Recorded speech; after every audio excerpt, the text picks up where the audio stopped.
And I saw the sheets up there for the raised offering, meeting your goal. So I'd like to show you some of our work and what we do there.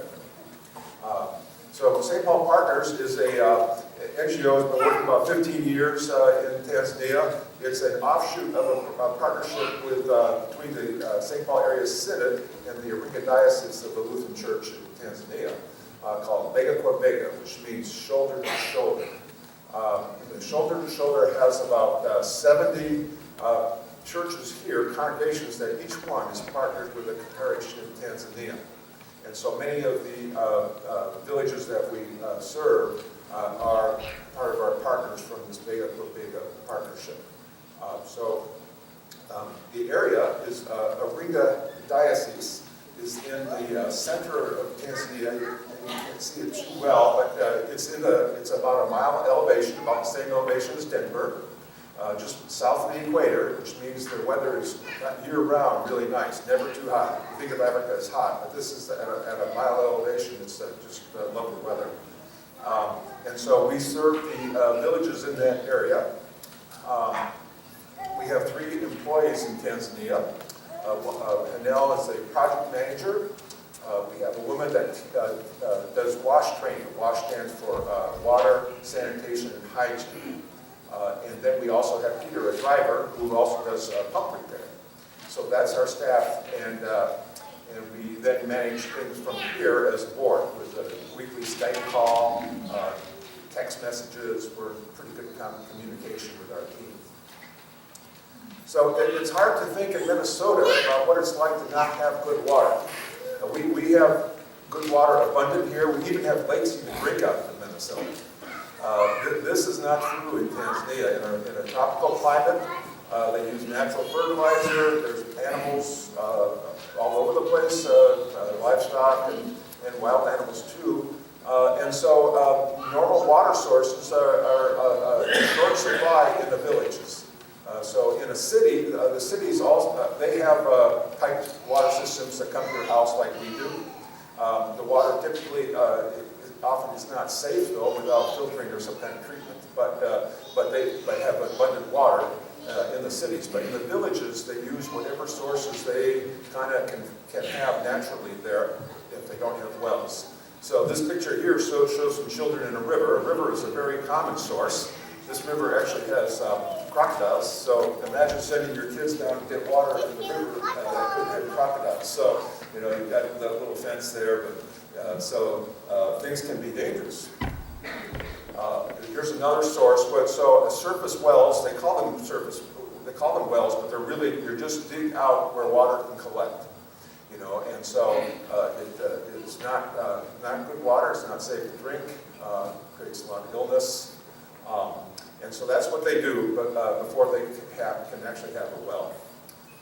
And some of these can be quite deep. Some of these people they will send a man down there and they will dig a hole 80 feet deep to get the water. Imagine being at the bottom of an 80-foot hole and hoping things don't cave in on you. But in this particular one here, actually, they told us a woman had fallen in at night and drowned, and other things can fall in. So, you know, this is not a good situation.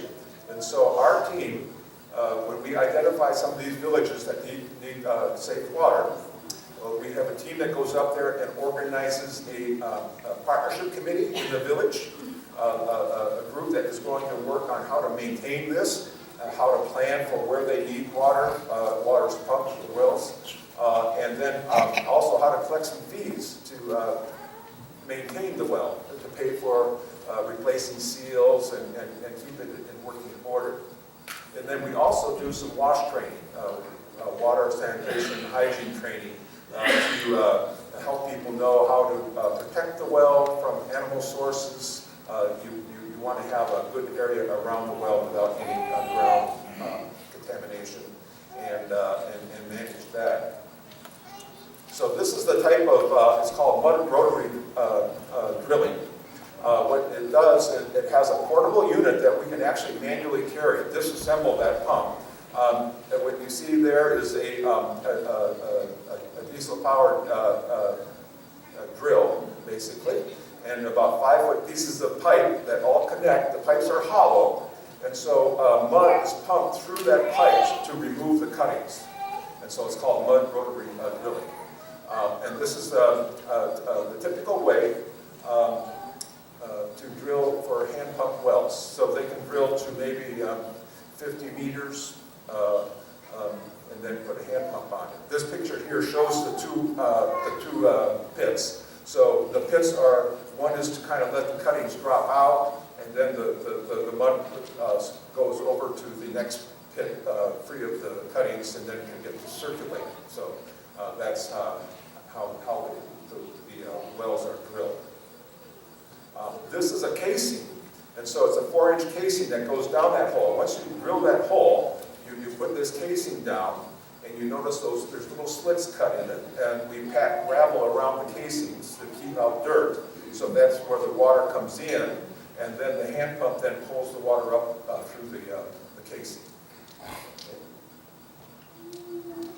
And then this is the result, and people are very happy. So one of these hand pumps can serve 300 to 500 people in that area, so some larger villages will need several of these, but it's nice because villages are spread out there anyway. They kind of intermingle their farming with their homes, and so they're spread out over large areas, so you can have pumps in different places. This little girl carrying it was not able to lift the bucket, so her brothers helped her. A bucket of water like that weighs 40 pounds, and this is how they carry it. And that little girl, I don't think she weighs 40 pounds. So, and in some places, in rocky areas, it's not possible to do a mud rotary drilling. And in those cases, we have to use air hammer, which is quite expensive. It requires a big rig. These can drill 300 feet, 150 meters. And so we only do this where it's essential because it's quite expensive. But then the other issue is that now you need power. And so you need power to pull that water up. A hand pump won't do it from those depths.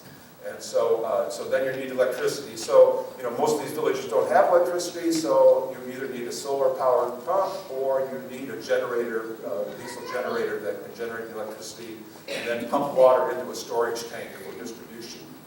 So we do that sometimes, but it's not, it's expensive, and so we don't do that too often. And then some villages are very fortunate in that it's a mountainous area, and if you can find a good spring that's clean water up high, away from livestock, away from farming, agriculture, what you can do is, this is an intake. This is a holding tank that collects the water. That black pipe with the water coming out, that's just an overflow. The bigger pipe down below is going about 2 kilometers that they buried a pipe to fill a distribution tank, and this is actually in my church's partner village. So that's a 10,000 liter tank there, about 2,500 gallons, and it's got 5 outlets here that draw from it. The water flow is good. I have drank the water from it directly. It's clean water. We've tested it for organisms, and so this is a nice solution because it keeps providing lots of water. These are the primary school kids. They come down and load up their buckets, and then they bring it up to a larger tank in the school, and for the next day they come down every afternoon. So that's a nice solution for the villages that are lucky enough to have a high source of clean water that you can lay some pipe in and put in a storage tank. So you saw the people wearing or carrying the water on top of their head. So this little girl has a plastic water bottle here, but she knows that's how you carry water. And so you notice she's got it on her head there, and she's with her brother and mother, and there they go up the hill. And so, how you can balance that, 40 pounds of water in your head like that, but it's remarkable how they do that. And like I say, it looks hard, and it's harder than it looks. But that's what they do there, and it makes a lot of sense because you've got the weight over your center of gravity, and so it's actually an effective weight. If you try carrying 40 pounds of water on your arm like that, it's not easy. So anyway, that's just a little bit of Tanzania. Asante sana, which is thank you very much in Swahili.